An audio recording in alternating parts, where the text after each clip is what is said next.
Olá, investidor! Meu nome é Wagner Caetano. Inicio agora o programa Cenário em Vídeo, dia 4/12 de 2020, 12 horas e 58 minutos, horário do almoço. Para quem já almoçou, excelente. Para quem não almoçou, desejo um excelente almoço.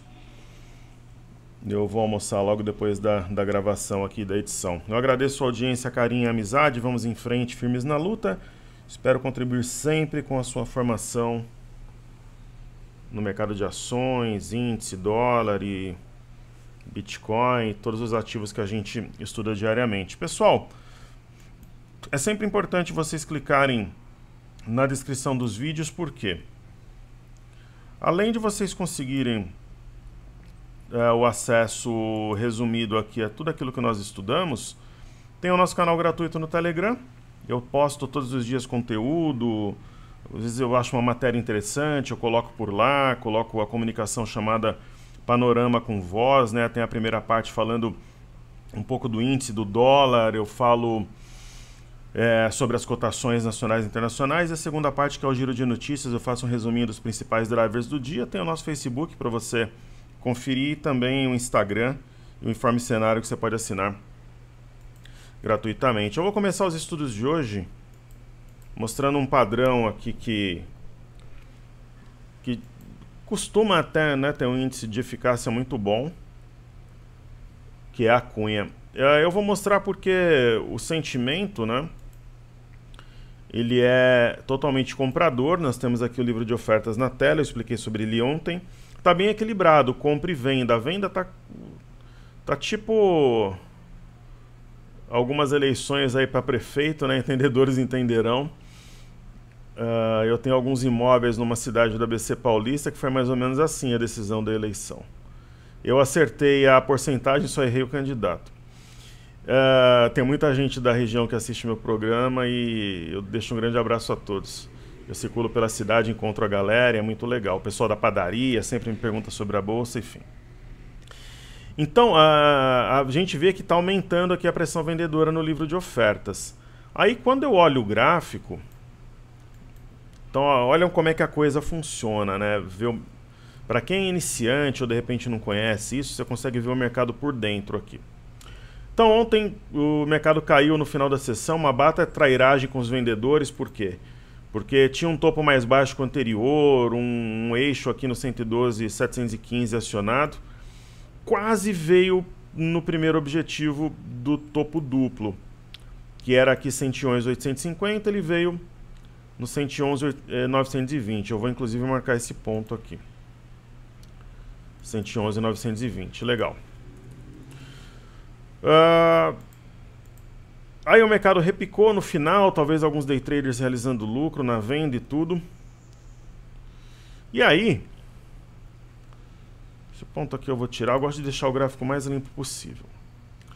Bom, daí o que aconteceu? O mercado abriu hoje num gap de alta.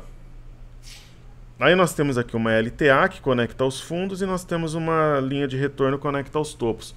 E eu coloquei também uma linha pontilhada que conecta esse topo e esses três aqui de algum modo.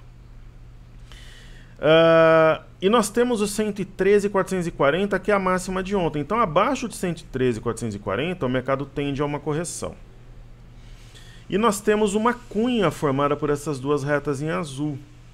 E nesse momento está perdendo a cunha. Aí você fala, professor, mas o mercado tem falhado muito, tem os padrões ali, ele sai... Concordo, só que uma hora o mercado volta à sua dita normalidade, né? Então, ademais, é possível...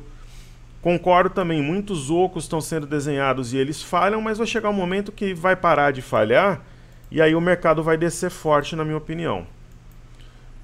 Mas o que a gente tem aqui? Talvez aqui um ombro, cabeça a ombro, junto com uma cunha. Pô, é um padrão interessante. Então, por exemplo, essa alta de 0,88, eu acho que até o final da sessão ela tende a reduzir bem. Ou, de repente, até entrar em território negativo, está subindo 0,90, acho possível. Se realmente ficar abaixo de 113,440, descer aqui primeiramente em 112,905 ou mesmo 112,875, que é a mínima do dia, testar a boca do gap por aqui. Acho que tem grande possibilidade dessa figura de queda ela ter continuidade, ser acionada e trazer uma correção aí ao mercado. Quando a gente vem aqui no gráfico diário, não tem realmente um sinal de topo. Ontem tinha uma estrela cadente. O mercado está testando a máxima dela, que é o 113.440, eu mostrei no intraday. E para ter algo novo, o mercado teria que perder a média de 5, que é essa linha verde, que guia o preço desde o início da alta e depois essa LTA aqui. Senão não tem algo novo. Daí, caríssimos, nós temos o DI1F25, né? Ele fez aqui a ideia de um mastro bandeira, praticamente. Tá operando no vazio, esses pontos aqui a gente pode até tirar.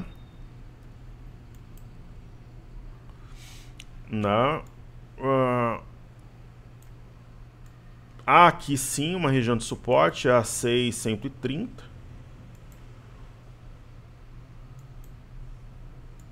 Talvez na próxima imersão, provavelmente em fevereiro, março do ano que vem, ou antes, depende da demanda, de uma série de coisas. Eu estou a fim de fazer um formato diferente ano que vem, mas talvez eu coloque DI na próxima imersão. Muita gente pede. Então o DI ele encontrou uma região de suporte e aparentemente está montando um fundo aqui para repicar, né? Para quem compra, eu acho que tem um grande espaço para subir, para ganhar muito. E se perder, perde pouco, colocaria stop abaixo de 6.090. Eu acho que faria sentido. Aí nós temos o dólar, que esboça aqui uma situação parecida. Está no fundo entre julho e agosto. Lembrando que eu uso o gráfico perpétuo, que junta um vencimento no outro. O dólar está sugerindo aqui, né, uma formação mista entre um arame, mulher grávida em japonês, e uma pinça. Pinça porque as mínimas estão justapostas. O arame tem a mãe aqui, o bebê, se fechar acima dessa linha inferior da banda de Bollinger, fortalecerá o sinal. Quando nós trazemos os estudos para o intraday, gráfico de 30 minutos, primeiro a gente vê a quebra dos topos e fundos descendentes. Eu tracei uma linhazinha em vermelho aqui. Tem uma LTB que conecta os topos desde o dia 30, ela foi rompida. Qual que é o ponto-chave? 5.181 com 500 ou 5.181,5 dólares. Se romper, projeta 5.225. Talvez não hoje, mas segunda, sei lá, mas projeta. Na minha visão. Ok? Seguindo, nós temos o IFNC. O IFNC é índice do setor financeiro. Tem um suporte importante a 11.378, né, que é o topo anterior que gerou a queda que se estendeu no final de julho, agosto, setembro. Depois, na virada de setembro para outubro, o mercado virou. Né, o IFNC virou e o mercado virou junto. Aqui ele fez um ombro, cabeça a ombro invertido. E o IFNC tem um sinal de topo denominado Doji Lápide. Tem abertura e fechamento são bem próximos aqui.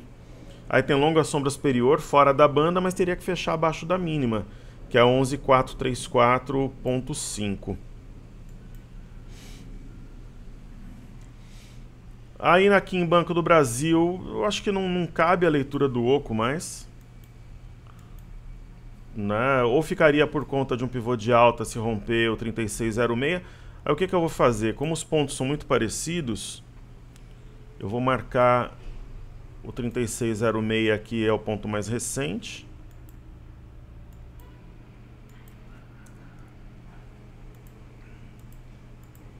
Né? Uma vez rompido, aciona um pivô. Se o mercado começar a vacilar, ficaria um topo duplo com eixo em 33,75 e o alvo aqui embaixo perto dos 32. Aí nós temos um sinal forte de topo em Bradesco. É uma estrela cadente que a máxima foi marcada numa linha de retorno, só que teria que ser acionada, né, na perda da mínima 25,52. O mercado, assim, é uma força compradora estúpida, impressionante, realmente, né? Dá sinais que raramente falham, aí o mercado não aciona. Uma hora vai acionar, né? Uma hora vai acionar, mas por enquanto é isso que acontece, né? Mas assim, porra, falar que assim, longe de média, que uma shooting star vermelha, que fechamento na mínima com sombra superior, é um padrão forte. Só que aí você volta, por exemplo, os estudos aqui no índice, ó. A gente começou o programa, estava na região de 113,440, sobe 300 pontos assim, do nada. Você pega o livro de ofertas. Então assim, uma hora vai descer, só que a gente não sabe quando, ó. Mesmo com algum equilíbrio aqui no livro de ofertas, tem esse tipo de movimentação. Vamos ver até o final do pregão como é que fica isso aqui. Mas é impressionante, impressionante mesmo. Né? Então o Banco do Brasil é isso, tem o 3606 quanto ponto-chave. Bradesco tem esse sinal, só que ele precisa ser acionado. E aí nós temos Itube, né? Itube também ontem deixou uma estrela cadente que fechou inclusive abaixo do topo anterior, o 30 com 16, foi acionada no intraday, o ponto é o 29,90, mas teria que fechar abaixo de 29,90 para começar um movimento corretivo. O que eu acho? Quando você fica procurando um topo, você vira caçador de topo. Então pode montar topo hoje, amanhã ou mais à frente. Mas quando montar, eu acho que vai descer forte. A minha opinião, é o meu sentimento, né? Eu acho que tem um espaço forte para descer, mas o problema é que não monta topo, né? Os sinais são dados, os compradores vão lá e empurram o preço. Itaúsa está na parte alta aqui de um canal. Sambi 11 também deixou uma estrela cadente, só que tem que ser acionada em fechamento. 41,31 para esboçar aí alguma reação. Aí nós temos Ambev, né? Ambev, se acionar aqui o 14,93, faz um pivô de alta, capaz talvez de jogar os preços aqui em cima. Se perder essa base nos 14, faria um tipo pivô de baixa grande, entraria numa trajetória descendente na minha visão. E aí a gente tem a B3 SA3, que ontem esboçou ali, teria que ter caído um pouco mais uma nuvem negra, alguma coisa assim. Eu acho que o ponto-chave é 58,50. A perda dele traria uma correção pelo menos até a média de 21. Aí falamos de IVVB11, Petro e Vale.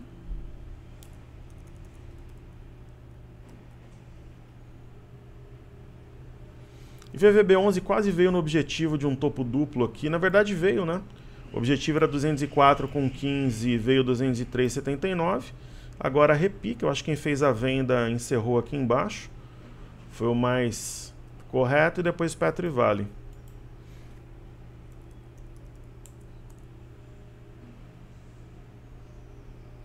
A Petrobras está rompendo 26,77, fazendo um pivô. Eu acho que um stop bem posicionado seria abaixo da mínima de hoje em 27,13. Eu colocaria aqui 27,10. E aí a Vale 3.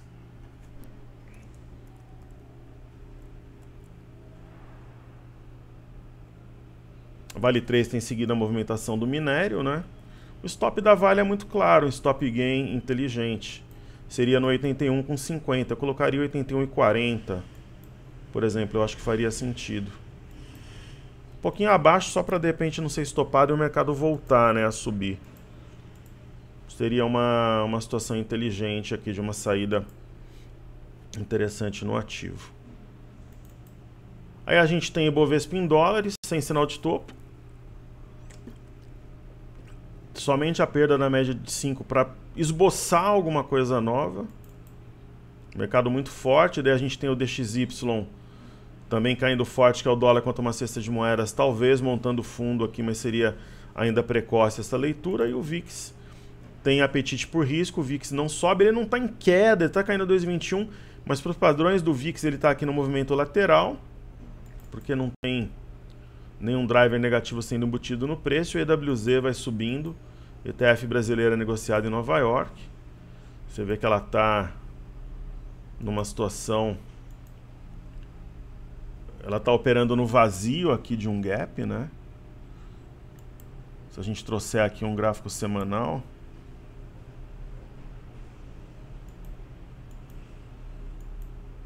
O EWZ nesta semana aqui parecia que ia cair forte, do dia 26 de outubro. Chegou a fechar abaixo do 27,10. Fechou a 26,86, aí foi uma armadilha para os vendedores e aí disparou. Né? Enquanto acima, que eu estou vendo semanal, de 33,73, não tem sinal de topo. Só abaixo desse ponto que realmente pode cair e corrigir mais fortemente. Vamos aproveitar... Dá uma olhada aqui, por exemplo, no S&P no semanal. Máxima histórica subindo 1,40. Temos o Dow Jones subindo 0,75. Nasdaq subindo 1,75. O Ibovespa está descolado. O Ibovespa está subindo 2,77. Então essa aqui é a diferença aí. O Ibovespa está subindo muito mais. Você pode dizer, ah, mas ele ficou atrasado no movimento de alta. Pode ser. Aí a gente tem a bolsa aqui do Reino Unido, rompendo essa região aqui de máximas. Né, agora onde que fica o ponto de referência? Aos 6.510. Né, somente a perda dessa região traria uma queda mais forte. A gente tem o índice DAX. O índice DAX eu não vejo, né, essa mesma força do... O que mais parece aqui é uma simetria em A, que vai trazer o preço aqui para os 13 mil. E a mesma coisa que eu vejo na Bolsa da França. Eu vejo mais uma distribuição do que um movimento forte na ponta compradora. Aí temos o Eurostock 50. Eu vejo um movimento parecido com uma distribuição também, talvez até um padrão diamante. E a bolsa aqui da China, um movimento de correção no tempo. Talvez busque aqui a CLTA como um ponto de apoio, uma referência. Aí temos o BZQ, que é inversamente proporcional ao nosso mercado vezes 2.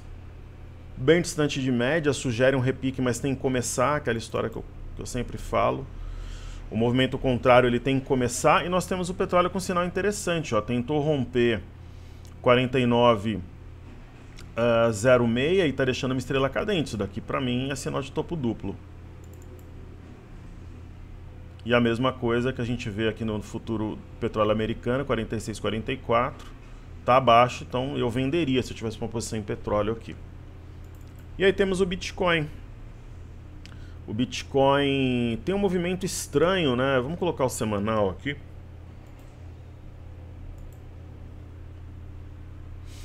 Ele tem um enforcado, aí chegou a romper a máxima da semana anterior, que é 19.490, está abaixo agora.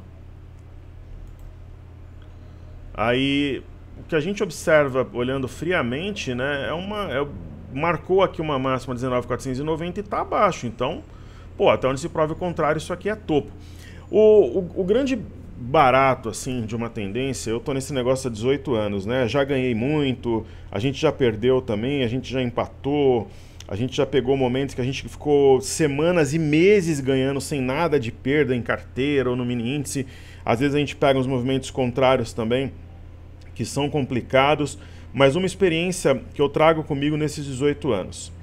Por exemplo, o mercado está subindo. Então, quando você fala em queda, cara, você é um herege, né? O cara tá falando em queda, o mercado tá em alta. Só que assim, é que nem balão, subiu, uma hora cai. É a mesma coisa quando o mercado tá descendo, ele vai subir em algum momento, ele vai inverter ou vai repicar. Existem sinais, porra, ou não é um sinal aqui, né? Você tem uma pinça, aí cai um pouco, repica, pô, se perde essas mínimas, joga o preço aqui no eixo do topo duplo. Então é o que eu tô vendo e a minha interpretação, por exemplo, em relação ao Bitcoin, que muita gente que opera, acompanha a gente aqui, mas eu falo aquilo que eu tô vendo, né? A minha interpretação, e ela não é uma regra absoluta que a minha interpretação tá correta, é a minha interpretação, né? É sempre isso que eu falo para os alunos também. Deixa eu dar uma olhada aqui em alguns destaques. Não vou fazer destaque não, eu vou fazer setores. Vou falar um pouco de alguns setores aqui. Por exemplo, a gente viu que a Vale está nas máximas aqui, né? Hoje foi o dia do payroll, tá? O mercado é o grande driver do dia. Vamos falar, por exemplo, CSNA3. Como é que está esse ativo? Por exemplo, ó, CSNA3 deu um sinal. Ontem o Marobuzu. Por exemplo, ó, se você apagar esse candle aqui, eu concordo que a tendência é de alta.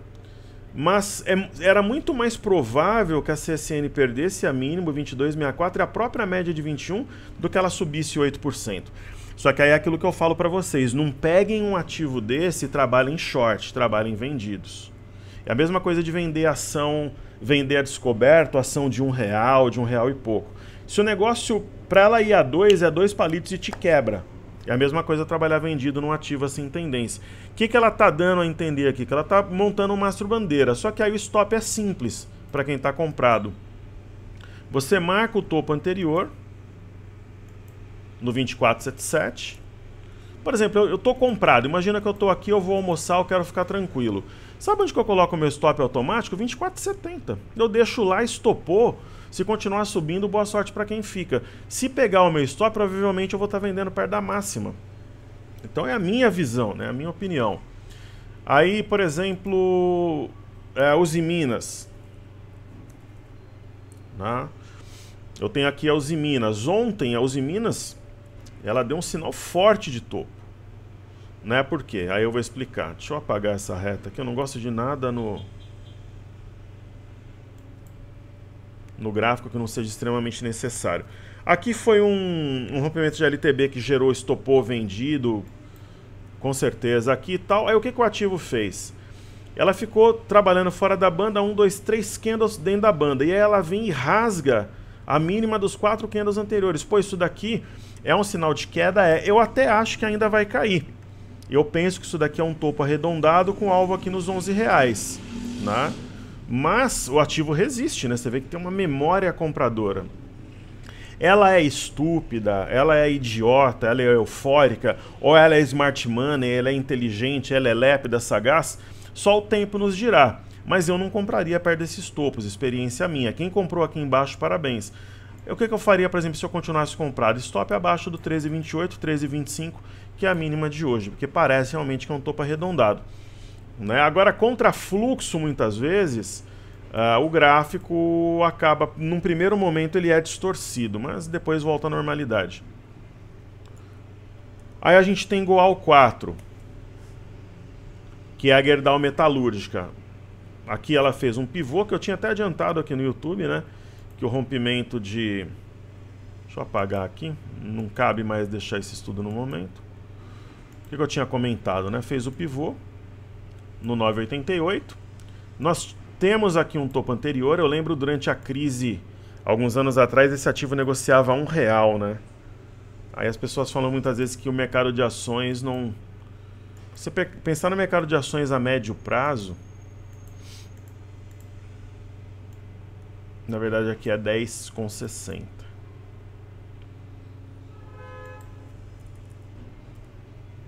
Não aquelas bobagens, se você tivesse deixado de comprar um iPhone e colocado na Magazine Luiza, negócio, isso daí é besteira. A pessoa tem que viver também, tem que sair, se vestir, comer, dar conforto à família. Mas assim, no médio prazo o mercado de ações é legal, né?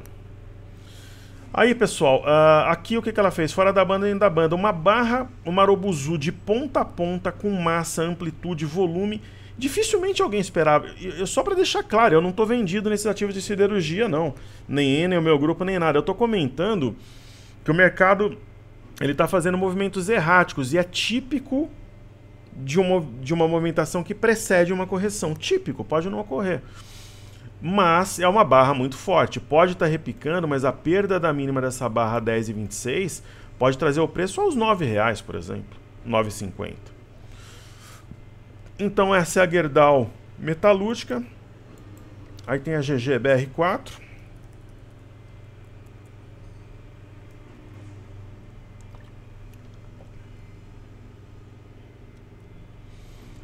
GGBR4.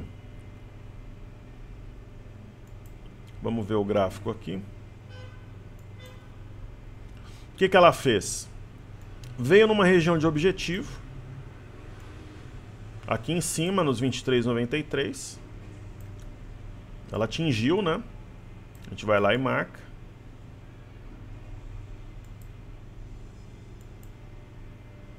Sabe por que eu faço esse trabalho bem educativo? Porque às vezes eu vejo alguns professores, analistas, eu não estou criticando ninguém, pessoal. Quem sou eu para criticar alguém? Ainda mais esses caras que são as estrelas do mercado, tem 200 mil seguidores, 100 mil seguidores. Mas é que esses professores, eles chegam assim, eles falam, eu comprei Gerdau aqui embaixo, eu realizei lucro aqui. Legal, então você gosta de se exibir, um exibicionista, você é o o pica, né, como a galera fala. Esse é bom pra caramba. Aí duas perguntas. Você ganhou dinheiro com isso? Geralmente eles não operam, então não ganharam. Se ganhou, parabéns. Mas a minha percepção, né, o meu sentimento é que isso gera no aluno que está de fora, ou que está vendido, ou que não comprou, um sentimento negativo. Ele fica frustrado, ele fica triste, ele se sente inferiorizado. O que esse guru, que esse professor, que esse analista, soma para a vida do aluno? Nada. Só sentimento negativo, de frustração, sentimento... Então, por exemplo, é interessante você falar, pô, teve esse setup, que aí numa próxima situação ele consegue se posicionar. E uma outra coisa, para falar o que ele faz a partir de agora. Por exemplo, o cara está vendido, ele espera uma luz. Ele está comprado, ele espera uma orientação ou uma opinião. Então, qual que é a minha opinião? Ó, veio aqui em cima, alcançou o objetivo. Neste dia, era para vender. Por que era para vender? Fora da banda, dentro da banda, um pouco distante da média, alvo atingido. Percebam que tinha um topinho aqui também a 23 com 49. Esse dia que fechou a 23,44 são motivos para o camarada realizar lucro. Ele não realizou. Onde que está o stop agora? A mínima de ontem, 22,40. Porque parece um oco aqui, né? Ombro, cabeça, ombro. Se perder, tem condições de trazer o preço nos 20,50. Então é dessa forma que eu vejo. Então é isso, eu espero contribuir. Eu volto ou mais tarde ou amanhã com o radar. Vamos só dar uma olhadinha no índice aqui. Eu volto com o radar amanhã. Ó, o índice voltou a ter um pouco mais de pressão na ponta compradora, né? A gente percebe aqui. Então o que ele fez? Ele estava quando a gente começou os estudos, tá bem volátil, né? Ele estava na região aqui, ele chegou a bater no 113,400. A média fez papel de suporte, juntamente com 113,440. Professor, esse oco ainda é válido? E a cunha? Olha, a partir do momento que vai abaixo e agora está trabalhando acima, até é válido, mas perde força. Então eu acho que mais o oco aqui, aí onde é que colocaria uma neckline? Talvez uma região média aqui embaixo, na região de 113,300, por exemplo. Aí no primeiro momento poderia trazer o preço ao 112,905 e aqui seria a briga na boca do gap. Ok, pessoal? Então eu volto mais tarde com o radar ou amanhã. Saúde e paz a todos. Deixa o like, se inscreva no canal, compartilhe o vídeo. Seguimos juntos porque juntos somos mais fortes. Valeu!